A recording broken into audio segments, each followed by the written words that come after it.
When you hear the phrase soft as steel, what do you think of? While the word steel might conjure up images such as massive high-rise buildings, where does the soft part come in? And what exactly does this mean in our work and in our lives? Welcome to the Soft as Steel podcast with your host, Dennis Duran, featuring engaging conversations with a wide range of industry leaders around soft skills, how we practice love, inclusion, social justice, and compassionate leadership that's everlasting in the workplace. And now, here's Dennis Duran. I've been looking forward to this conversation as I thought about the industry thought leaders as one of the first folks I reached out to join me on the Soft as Steel podcast. Wally Adamchik is a widely recognized and sought-after speaker, coach, and consultant with over 23 years' experience in the construction industry. He says with genuine values-based humility that he transforms construction leaders to increase production, improve retention, and deliver a bigger bottom line for their businesses. He's a prolific storyteller, or should I say social media character, using his creativity to challenge leaders to think and feel differently about their roles and connecting their values to the organizations they lead and the relationships that are so important to success and, yes, happiness. His career in the construction industry was preceded by 10 years of service in the U.S. Marine Corps. He took from his service all that he learned about it, and in 2006 authored a must-read book entitled No Yelling: The 9 Secrets of Marine Corps Leadership You Must Know to Win in Business. Wally, thank you for your service to our nation and the industry that benefits from your knowledge, beliefs, and to those you serve now. Welcome to the Soft as Steel podcast. Thanks so much. I appreciate the opportunity to spend some time with you and your audience. Well, here we are. We're spending. So I'm going to start off with kind of a curveball question. It could be the last question, but I want to start it with you because I think it may lead us in some very interesting directions. And this is a question I'm going to pose to a group of leaders, both in organized and unionized construction industry, both union leaders and contractor CEOs, in a special edition of the Soft as Steel podcast in just a few weeks. And the question is this: what is the single most important action you have taken as a leader to make your world a better place? The single most important action I've taken is learning about me and how I respond to certain situations, how people respond to me, the difference between influence and control, and how insane that can make us. So in short, I've increased my self-awareness. I thought it was going to be a harder question for you. That's a magnificent answer. Let's build on that. So you would probably subscribe without too much fanfare to the notion that what I call soft skills, as I talked about it in my book back in 2019, which I describe as being the attributes, the characteristics, the behaviors of individuals, and a manifestation of their values. Does that make sense to you to describe soft skills in that way? It does. And as we talk about our industry, there's a need for this conversation because when we look at the data, 75% of the folks you run into every single day are task-oriented. They want to get the thing done. Therefore, not to say they don't have people skills, but it's not the first thing that comes to their mind. So I love your definition. Yeah. Would you say that they make a difference in terms of this whole notion of what great leaders are all about? I would. And I think the context of leadership is changing. And maybe if we were to go back 200 years or so, this may be a different conversation. But for where we are today, and that's not to say what leaders are listening used to do 30 years ago was wrong, but where we are today, the relational, the participative aspect of leadership is absolutely the model that people respond to most. Yeah. You released a study, a survey you did back in 21. If you can, from your recollections, share with us some of the key findings that support what we're talking about with regards to what's important now versus what was important 2 years ago, 5 years ago, 20 years ago, et cetera. Well, it's interesting. You mentioned no yelling, which I did write a little while back. And I remember being in an interview then, and right at the end, the person says, sum it all up. And I was like, trust and respect. Well, I think those things are still important, and I think they're more important now. But here's a piece of data for you. When asked, how often do you receive recognition? I would argue that recognition and praise is a soft skill. And the choices were daily, weekly, monthly, or what is recognition. 79% of frontline construction workers, those folks, that are doing the work and making sure the work gets done profitably or not, 79% of them responded monthly or what is.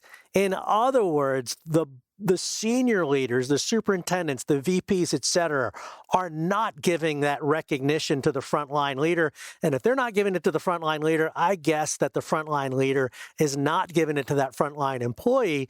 And generationally, let's assume that frontline employee is younger, they're absolutely looking for that. My kids are 20 and 23, and if you don't show them respect, you're not going to get it from them. I absolutely agree with everything you're saying. We are in total sync on this. I see it and I hear it from you in the messaging that you do through your LinkedIn page, your little caricatures, your little acting, little mini plays, and I'm waiting for a musical. But I think I think what you are doing so well, and why in my introduction I talked about you being of service to the industry, is that I think that you're trying to say in the most simple, straightforward fashion that things are changing, they're continuing to change.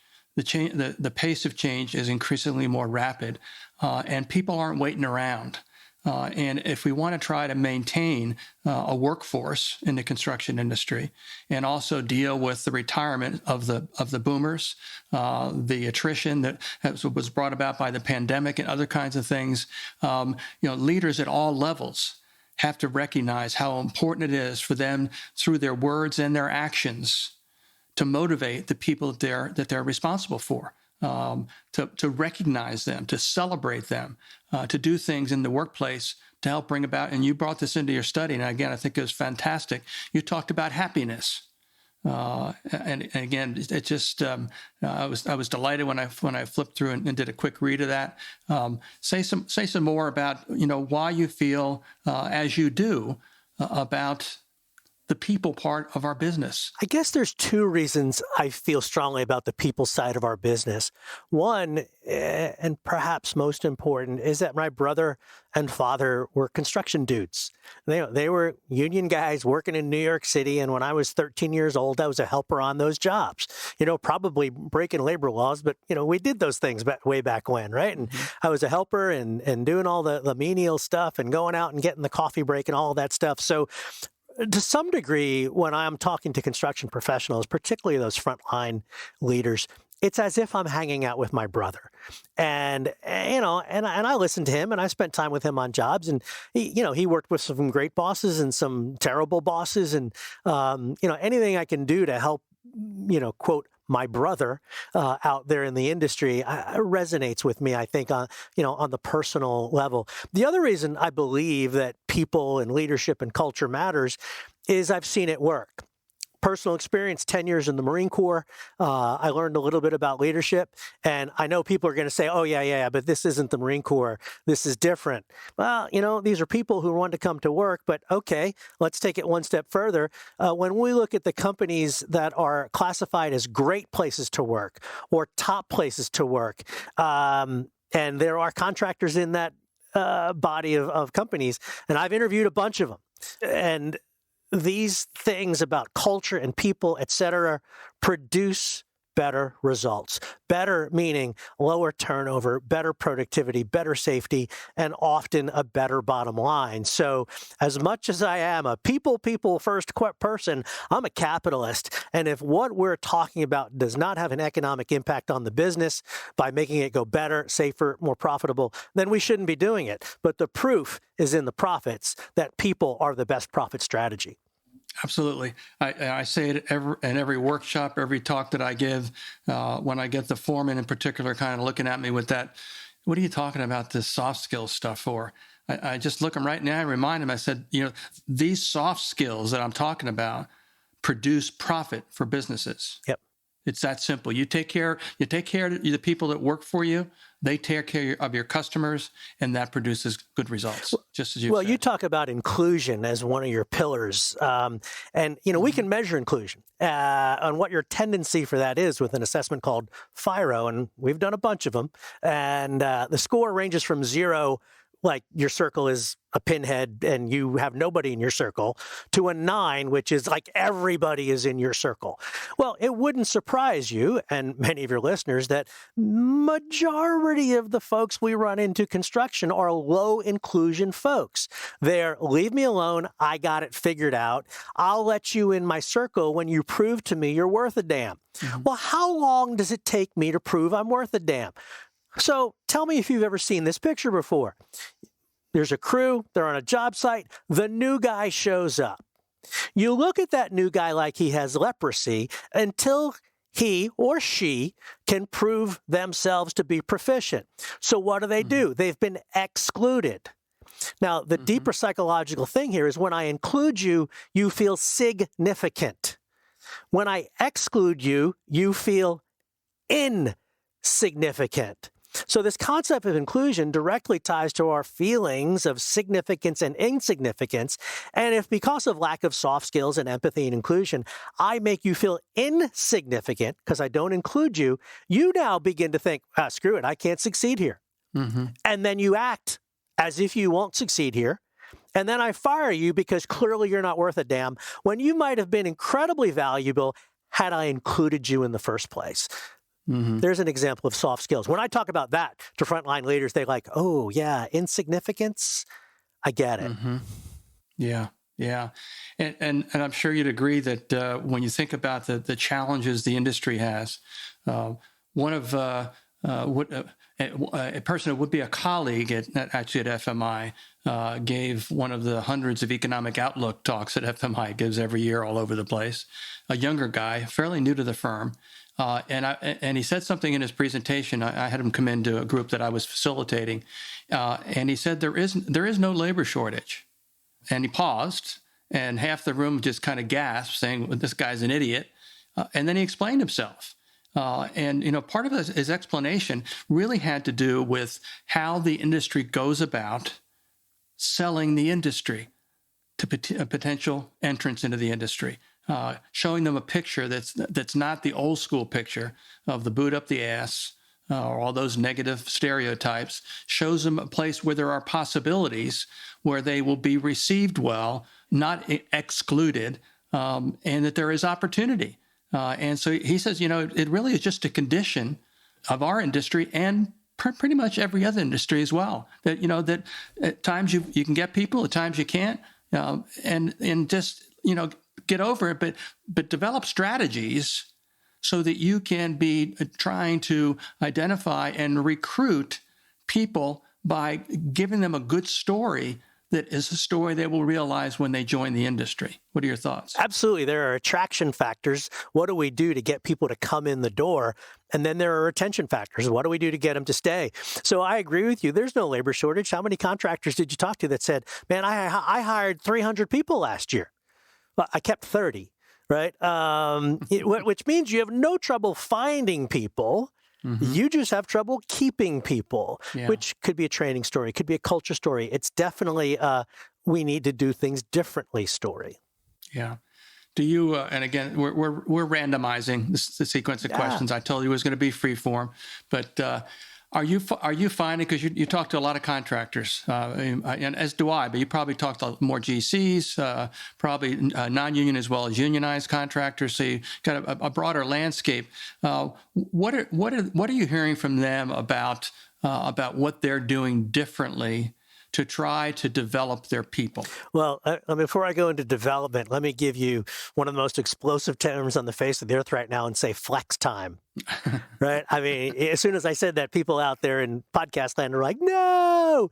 And I didn't say there wasn't a competent person on the job. I didn't say there wasn't supervision on the job. But how are you taking this 12, 14-hour workday and breaking it up so I can have breakfast with my kid, my wife can come home and do childcare, whatever the family issues are from a work-life perspective. So there's one thing we can think about, which is flex time. And Dennis, there are people figuring that out every single day at and they're figuring it out, right? And that's, and I know there's people out here going, oh, that's crap. People are figuring this one out. Now, your question was, what are they doing to develop people, right? And what I'm seeing is a move from the annual meeting, 2-hour presentation on fill in the blank on whatever soft skill you choose to, communication, leadership, coaching, et cetera, to curriculum, programs, et cetera, 6-month, 9-month programs, not events, that they're saying what we have done is not working.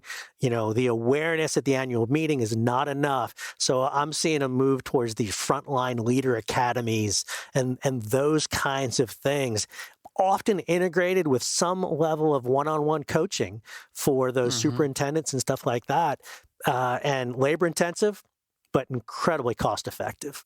Mm-hmm. Yeah, that makes so much sense. Are there on your mind a contractor? I don't want you to mention the name, but a contractor that you look at and say, they figured this out, they've got it, they're seeing results? God, I don't think anybody's figured it out, but there's elements of figuring it out, right? So one is the learning piece. The other is the culture and values piece. Values have been a buzzword for 20 years. I think we're in the point of values 2.0 now, where it used to be safety, quality, and integrity, or some level of 4 words that were all just marketing BS. It's the place where you go and you read them and you go, that's different. Right. And then you go in the building and you're like, wow, this is different. So it's truly a values-based culture. And I was talking to some guys the other day and the owner said, he goes, I spend a lot of money on this. And I know people are asking me, do I make more? Do I get my ROI? He says, I don't know. Maybe I break even on this, but I know my life is a heck of a lot easier when we're coaching values as opposed to conflict management, because the values begin to solve the conflict, right? So they're calling that higher purpose. So training, values, work-life balance, all of those things are elements of getting it right. And I don't think there is a secret formula. There's just elements of the formula that make sense for your business in the context in which you operate. And what I mean by that is the local $200 million special contractor has a significantly different challenge than the national $2 billion contractor. And not understanding that context is one of the biggest challenges I think most external consultants do, because they go, oh, I've done this in 5 different places. But yeah, you haven't done it for a multinational, or you haven't done it for an intensely local one. It's important to understand the context. What size of contractors is your sweet spot? Where do you feel that you can bring the greatest value to them? I'll give you the smart-ass answer because that's who I am. The ones that'll cut the check, but the ones that can cut the check are generally either self-performing, and we can get 30, 60, 90, 100 people in the room, or one of your larger generals where, you can get, and it all comes down to ROI. Right. So if I'm working with $1 billion, infrastructure guy, we can put 25 frontline leaders in a room for 10 years in a row. And we have, right? If I'm working with a $6 billion multinational, we can be doing executive leadership program with 16 people in a room for a year at a time with executive coaching for 15 years. And we have. But the real key is those are companies willing to make an investment. Similarly, a $20 million company who's just $30 million company who's getting ready to make that jump to the next level where, as you know, many fail because the owner tries to be the manager, leader, estimator, chief cook and bottle washer, and all that stuff. So that person who realizes they can't do it all and then begins to delegate and let others in the organization lead. Bottom line, people who believe in people and they're willing to make the investment in people are a good client. I go back to, are they willing to invest the money, but also the commitment of time and effort? Mm-hmm. Yeah. Yeah, that makes total sense. I'm looking at the table of contents of your book from 2006, I think it was, and I just wanted to confirm the direct and important application of what you learn in the Marine Corps, where your first topic is integrity. Mm-hmm. You have a topic called taking care of people. Yeah. As I'm looking at this, I'm saying, this is the Marine Corps. I'm saying that rhetorically. Yeah, no, I get it. Yeah. Self-awareness. In my view, self-awareness is an absolute essential foundational skill for individuals to possess. Yep. And they may not know what it means. They may think, I know what's going on with me. I know. Oh, I got that. And they don't have a clue. Yep. And I think you mentioned in one of your first sentences, I think you mentioned emotional intelligence, and that's a subject that is getting an increasing amount of attention. I'm sure you're talking about it. I'm sure you're getting more requests to talk about it. Let's talk a little bit about that. When I talk about, and this is how I'm going to open this panel that I'll be facilitating in a couple of weeks in Las Vegas. I'm going to talk about the panel. I'm going to let them see the questions in advance, like the one I posed to you, which you had no problem answering, which I guess it would have been disappointing if you stumbled on the answer to that question. That wasn't my intention. Oh, that's not a bad idea. You don't want Wally Adamchik. Did you hear the answer he gave to that question? But I'm going to start by saying that our conversation over the next hour is not going to be talking about collective bargaining or the pension status of the pension plan or any of those kinds of things. We're going to pivot to people, and we're going to talk about things that relate to people. And so that first question I pose you: what's the most important action you've taken as a leader to make your world a better place? It's a people question. Yeah. Much more than it's a question of the leader. And again, we both know this well, but bears repeating this because people are going to be listening to this and they're going to hear us say things in a certain way. And the way you or I say something today, and when they're listening to it, may click with them. And they may say, you know what? I need to do something about that, or I need to learn more about that. And emotional intelligence, I think, is one of those things. You and I are both well-versed in a number of the assessment and evaluation tools, and the Wiley version of the DISC behavioral assessment is, the market leader, I think, probably in terms of sales. They recently released a combination instrument, which I've already started using because I think it's magnificent, Frank. And I don't get commission from Wiley. I pay to use their stuff. But it combines the DISC assessment with an emotional intelligence piece, and it's called Agile EQ. And as far as a tool to promote a learning and a dialogue within a natural working group, like your foreman, like your project managers, your office marketing, business development, estimate, whoever it may be, it's an incredibly powerful way for people to gather facts about themselves. Because I think that's one of the biggest stumbling blocks, which we encounter is, well, I don't know how's that going to help me? Well, so what I say to them is, give it a try. Give it a try. Because when I ask you the question, do you really know yourself? It's not simply that you like pizza, and you're pretty good at golf, and you don't have a poker face. You always lose money. I'm not talking about that kind of stuff. I'm talking about what do you know about yourself that benefits how you see your environment, how you see every place you go in your life, how you interact with people, how you get to know them, and most importantly, at the end of the day, what you do to let them get to know you. And that's the realm of emotional intelligence. Your thoughts? Yeah, it's the minute people hear emotional intelligence these days, they hear two things. They hear empathy and they hear soft. Neither of those two things are emotional intelligence, depending on your EQ model. My model for EQ is the bar-on EQ. I don't use the one you referred to. I kind of believe that any assessment that says they can do everything can't do anything. So I use a very specific one. And empathy is one of 15 dimensions within emotional intelligence. So is stress tolerance. So is self-awareness, interrelationships, interpersonal, et cetera. So understanding all of those things, optimism is a part of EQ, right? It is by definition extended. I think it's soft skills, right? But you go, well, how is stress tolerance part of soft skills? Well, if I have an incredibly high stress tolerance, my default is give me more, give me more. If some of my people don't have high stress tolerance, obviously if I'm taking more, they're taking more. And at some point they're going, no mas, I can't take it anymore, but I don't see that. Or I don't have the then empathy to say, hey, tennis, it looks like you're starting to buckle under the weight. Whereas traditionally I would say,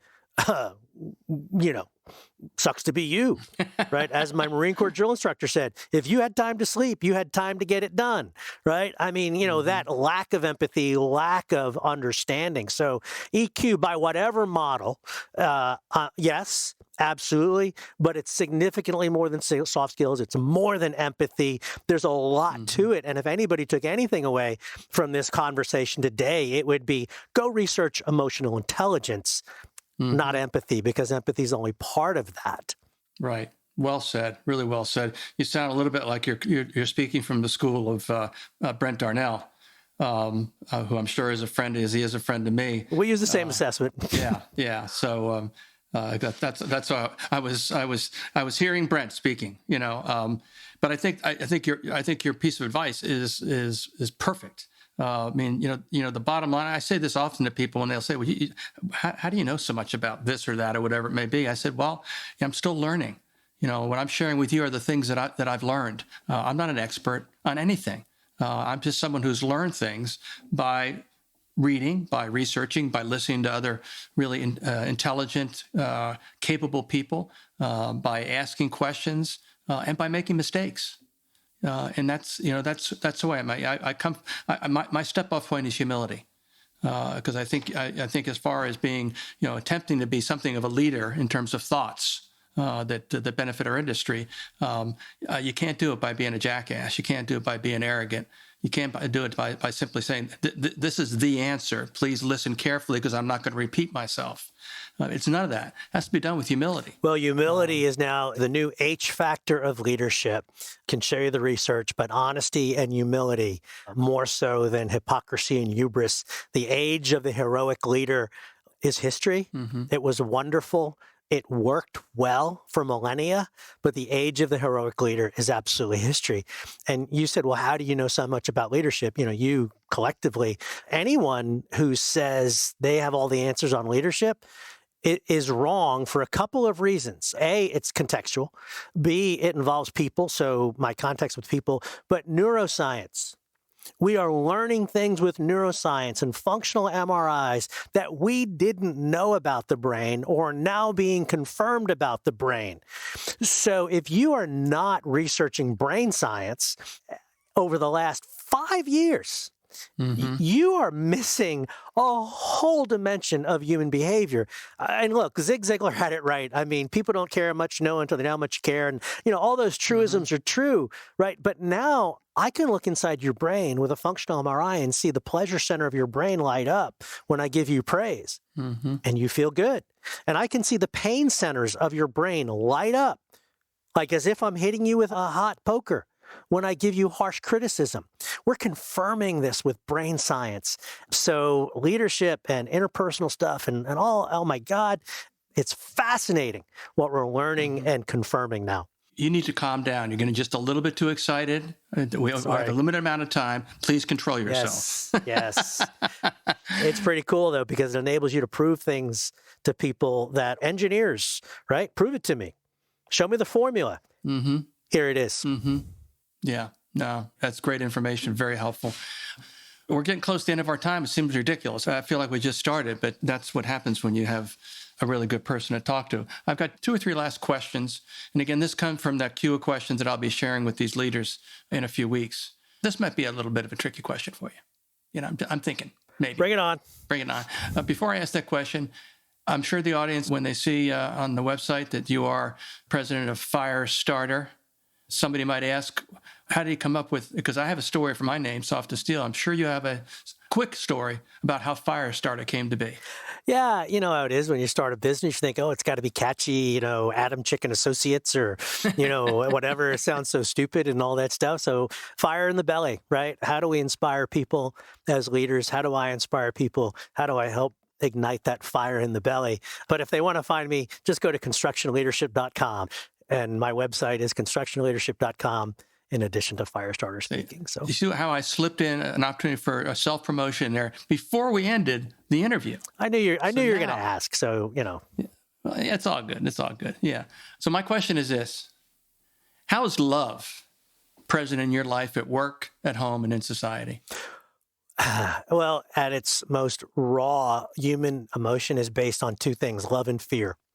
Right. So we work our way in, obviously, from the extremes, but love is empowering, love's enabling, love grows, fear is constricting, confining, it's deficit as opposed to growth. So do I have fear and anxiety in my life?